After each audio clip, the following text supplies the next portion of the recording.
So what's going on YouTube? Today is Saturday. Happy Saturday to all you guys. And just want to tell you, basketball fans out there, Phoenix is going to take the Lakers today. Now let me go ahead and get into this topic. The topic is today, what class are you in? What social class are you in? You tell me what social class you're in, and I'll tell you how much money you spend and how much money you're wasting. Now let's get into it.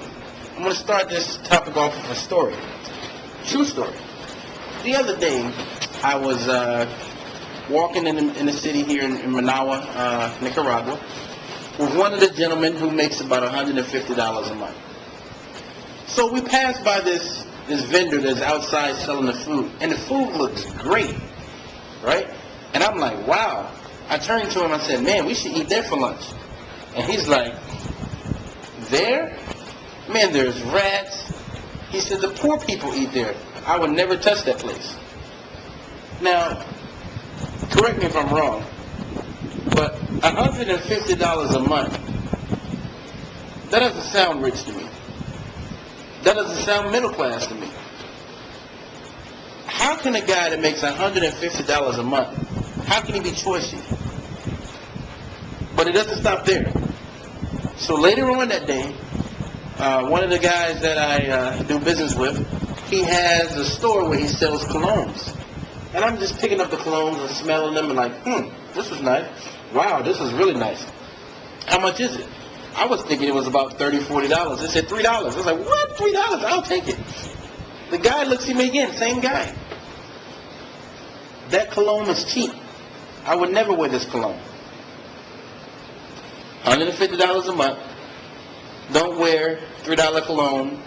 You need $40, $50 cologne. Something wrong with that picture.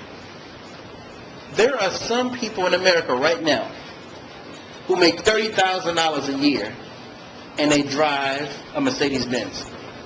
They drive BMWs. They shop at the finest stores. They buy all their clothes for full price. They don't care about the price because they have to fulfill an image. Some people out there buy Oakley sunglasses. Can't afford them. Barely can afford to eat, but you got to have Oakley sunglasses when regular sunglasses work fine. But let me tell you a story. And this story is a great story. In The Millionaire Next Door, true story again, there was a guy who was responsible for a lot of men becoming millionaires. He mentored them. He walked them along. He walked them down the plank. He showed them exactly how to do it. So the guys wanted to reward him for that. So what did they do? They said, we're going to put our money together and we're going to buy him a present. The present they bought the guy was a Rolls Royce. I can't even say the name. A Rolls Royce. You guys know what I'm trying to say. My tongue is too big sometimes, I guess. But anyways, he didn't accept the gift. The reason why he didn't accept the gift was because he said, if I get that car, right,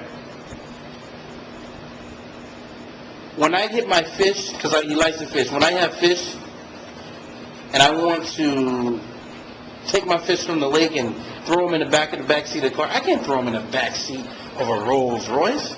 The Rolls Royce thinking will totally mess up my life. Example, I can't wear regular clothes in a Rolls Royce. I can't park a Rolls Royce in a middle class neighborhood. I got to find another house to stay in. I have to dress nicer if I'm in a Rolls Royce. So this will create an expensive lifestyle for me. Now just think about that mindset for a minute. If you in your mind think that you're in a higher social class, even though you can't afford it, you will automatically spend more money. Because, like for instance, if you think I'm in a high class, you can't go to regular bars. You can't go to regular restaurants. You got to go to the finest. You can't go to regular stores. You got to go to the best stores. You can't buy regular cars. You have to buy the best. This is an expensive lifestyle, and that's where your money is actually going. It's going away. But see, here's the thing. You have poor people that think they're in the high social class. But then don't let me forget the rich people. The real rich people, not the real rich, the fake rich, who go to big dinners and wear tuxedos and hang around the elite and all this other kind of stuff.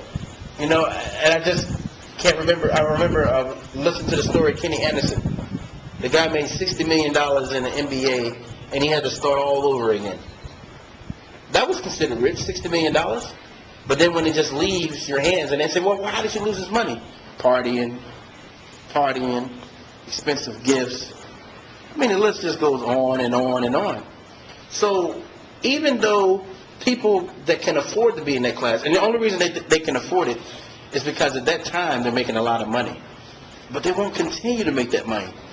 So they spend the money they have at that moment, and then all of a sudden when there's no more money left, then it's done.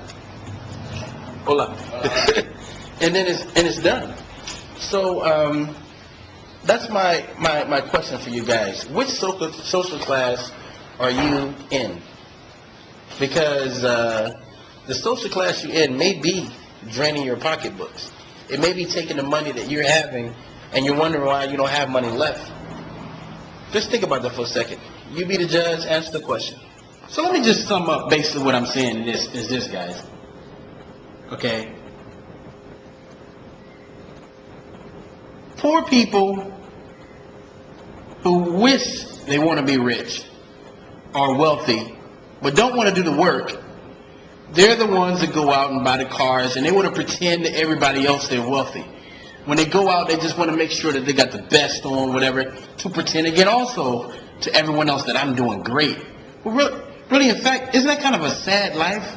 When you look in the mirror every day and you see the real you, that's probably where some low self-esteem and depression comes from. Not being you. But the rich are also guilty. And when I say rich, I'm not talking about the real rich people, the normal people who... See, let me talk about them for a minute. I talked about the wannabe rich people and the poor people who want to be rich. I talked about those people. But let me talk about the real people that matter. The guy that goes in his closet and pull out a sweatshirt and some pants and just leaves. The woman that walks out of the house with no makeup on or whatever and just does what she has to do and she's happy with herself. Doesn't have to prove anything to nobody. Doesn't have to go out and catch sales and buy the latest magazines and get caught up with the fashion and all of these things. Plain people. These are the ones that actually end up being the most successful. These are the ones that know they don't have to have 50 businesses in order to make something happen. They have one business, the same telephone number for 20 years, lived in the same place, don't have second homes, don't have boats, but they know how to have quality fun, free fun. A lot of the free fun is family free fun. Maybe the wife and the husband are learning meals to cook, maybe learning to cook a Cuban dish or an Indian dish, or maybe they're learning the language together. Maybe they're giving each other a facial. As far as, when I say facial, facial as far as the face or whatever. But what I'm saying is those are the people that are really successful. Those are the people I want all of us to strive to be. They don't get enough recognition because to some people they're boring. They don't have excitement in their life. They drive an ugly car, but they're happy. When an emergency comes in their life, they're fine. They didn't participate in this mortgage deal. Mostly these people, their houses are paid off, and it didn't take 30 years to pay it off. You be the judge.